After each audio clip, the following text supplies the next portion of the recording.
la question de la mise en place de cette plateforme d'intermédiation trouve son sens dans le fait que dans l'écosystème de l'habitat social, la SNHLM joue presque le rôle de régulateur. Et quand on est régulateur, c'est parce qu'il y a plusieurs acteurs. Et aujourd'hui, l'intérêt, c'est de mobiliser tous ces acteurs autour de l'objectif de réalisation de logements sociaux accessibles. Donc aujourd'hui, le Sénégal, c'est l'un des rares pays d'Afrique subsaharienne à compter environ 4 ou 5 cimenteries. C'est pas rien quand on est dans le secteur de l'habitat social.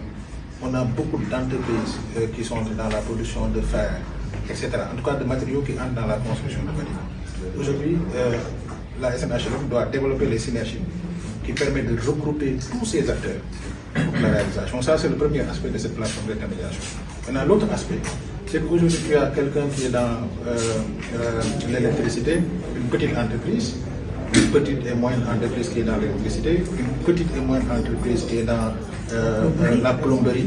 Comment maintenant les mettre ensemble autour de la réalisation d'habitats sociaux pour que ces entreprises-là puissent collaborer, coopérer et répondre aux aspirations de la SNHLM. C'est ça l'intérêt.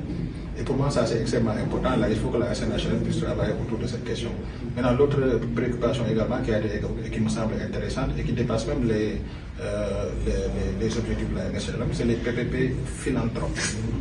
Si vous êtes dans un secteur où il y a de grosses cimenteries qui font de la RSE, comment capter ces ressources qui sont générées par la RSE pour les mettre au service de la réalisation d'habitats sociaux? C'est ça les PPP philanthropes. On capte ces ressources et pour moi, c'est ça. Ils sont très enthousiastes à rentrer dans des chèques marchements comme ça parce qu'ils sont dans le secteur. Vous dites, vous faites de la RSE, les ressources que vous mobilisez pour la RSE, je vous donne l'opportunité d'en donner un effet beaucoup plus impactant. Vous collectez toutes ces ressources pour la réalisation d'habitats sociaux. Je suis sûr que quand vous vendez ces thèses je ne veux pas donner de nom, à ces cimenteries qui vivent au Sénégal, je suis sûr qu'elles seront très enthousiastes à rentrer dans des programmes comme ça. Et on est dans l'habitat social. Donc philanthropie, PPP philanthropie, donc l'objectif est de faire du social.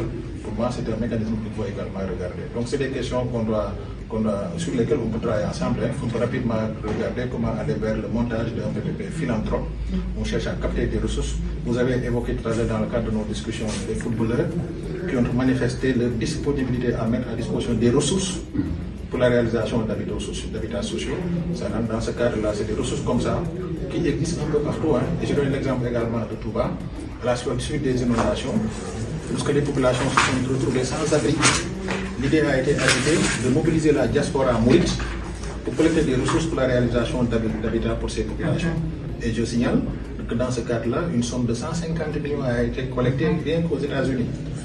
Ça veut dire qu'il y a des opportunités qui sont là et qui sont susceptibles d'être captées pour favoriser la réalisation d'habitats sociaux décents, accessibles aux populations sénégalaises.